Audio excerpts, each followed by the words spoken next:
Berbicara mengenai teknologi pendidikan adalah studi dan etika praktik untuk memfasilitasi dan meningkatkan kinerja belajar. Studi dan etika tersebut dapat melalui penciptaan, penggunaan, pengaturan proses, dan sumber daya teknologi.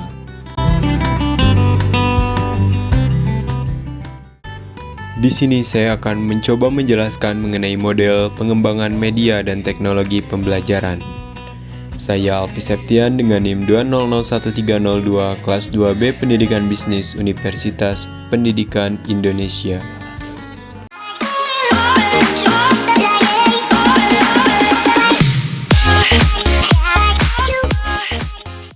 Terdapat 4 model media pembelajaran yang akan saya bahas.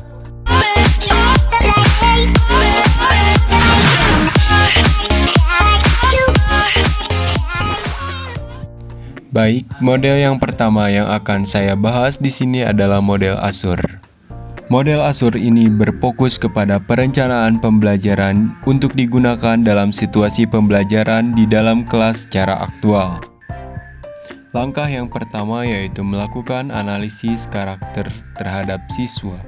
Analisis terhadap karakter siswa ini meliputi beberapa aspek penting, yaitu karakter umum, pengetahuan atau kompetensi, spesifikasi yang telah dimiliki sebelumnya, dan gaya belajar.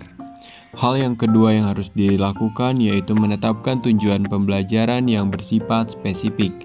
Ini merupakan rumusan tujuan pembelajaran, juga mendeskripsikan kondisi yang diperlukan oleh siswa untuk menunjukkan hasil belajar yang telah dicapai dan tingkat penguasaan siswa. Hal yang ketiga yaitu pemilihan metode, media, dan bahan ajar yang tepat, yang akan mampu mengoptimalkan hasil belajar siswa dan membantu siswa mencapai kompetensi atau tujuan pembelajaran.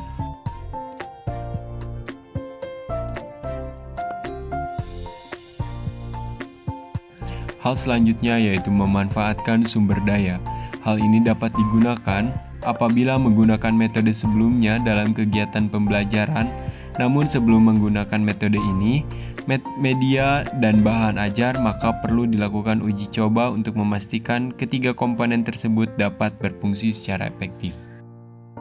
Hal yang selanjutnya yaitu mewajibkan partisipasi peserta.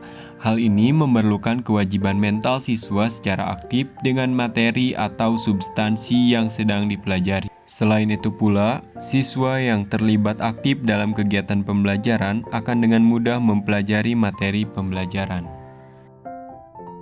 Tahap akhir yang dilakukan yaitu evaluasi dan revisi. Tahap evaluasi ini dilakukan untuk menilai efektivitas pembelajaran dan juga hasil belajar siswa. Tahap ini juga dilakukan agar dapat memperoleh gambaran yang lengkap terhadap kualitas sebuah program. Model yang kedua yaitu model PIE yang merupakan akronim dari Plan, Implement, dan Evaluating. Sesuai dengan namanya, bahwasanya model ini berlandaskan perencanaan, implementasi, dan evaluasi. Pada proses perencanaan difokuskan pada apa yang sesungguhnya siswa butuhkan dalam belajar. Sedangkan pada implementasi pelaksanaan difokuskan pada meletakkan perencanaan dalam tindakan yang berdasarkan kendala dan hambatan yang mungkin terjadi. Yang ketiga yaitu evaluasi, difokuskan dalam menilai efektivitas media, teknologi, strategi, dan bahan pembelajaran yang dilakukan. Jadi intinya, model ini dikhususkan untuk pengembangan teknologi pembelajaran yang dapat digunakan oleh pendidik dan siswa dalam melaksanakan pembelajaran. Dan yang ketiga ada model Robier, atau model ini sering dikenal dengan model TIP atau akronim dari Teknologi, Integration, dan Planning. Ada 5 fase dalam model ini. Yang pertama yaitu menentukan keuntungan relatif. Sedangkan yang kedua yaitu menentukan tujuan. Yang ketiga yaitu merancang strategi integrasi. Yang keempat, menyediakan lingkungan belajar. Dan yang kelima yaitu mengevaluasi dan merevisi.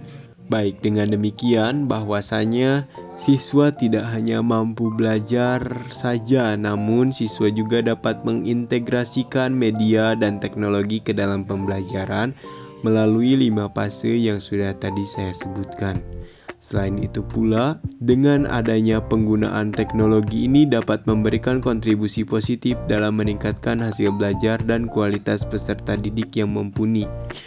Model yang terakhir yang akan saya bahas yaitu model dari Hanafin dan Peck.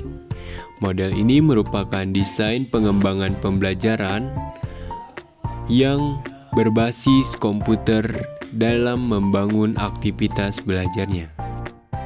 Dalam model ini, Hanafin dan Peck membaginya dalam 3 fase utama.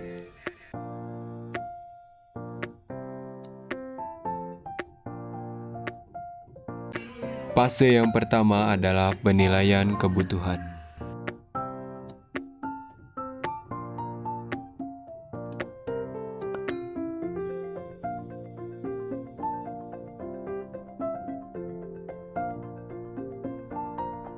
Tujuan penilaian kebutuhan yang mengartikan secara spesifikasi dari sebuah produk. Fase ini diperlukan untuk mengidentifikasi kebutuhan-kebutuhan dalam mengembangkan suatu media pembelajaran, termasuk dalam tujuan dan objektivitas. Beranjak ke dalam fase yang kedua yaitu fase desain. Tujuan tahap desain ini yaitu untuk mengidentifikasi dalam mengumpulkan alat-alat, bahan, dan sumber yang digunakan untuk mendapatkan hasil yang diinginkan. Fase yang ketiga adalah fase pengembangan implementasi.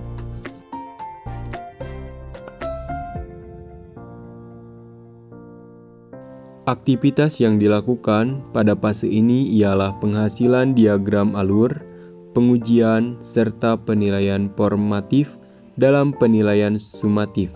Dokumen storyboard akan dijadikan landasan bagi pembuatan diagram alir yang dapat membantu proses pembuatan media pembelajaran untuk menilai kelancaran media yang dihasilkan seperti kesinambungan link.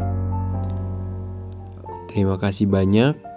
Saya Opi Septian pamit undur diri. Wassalamualaikum warahmatullahi wabarakatuh.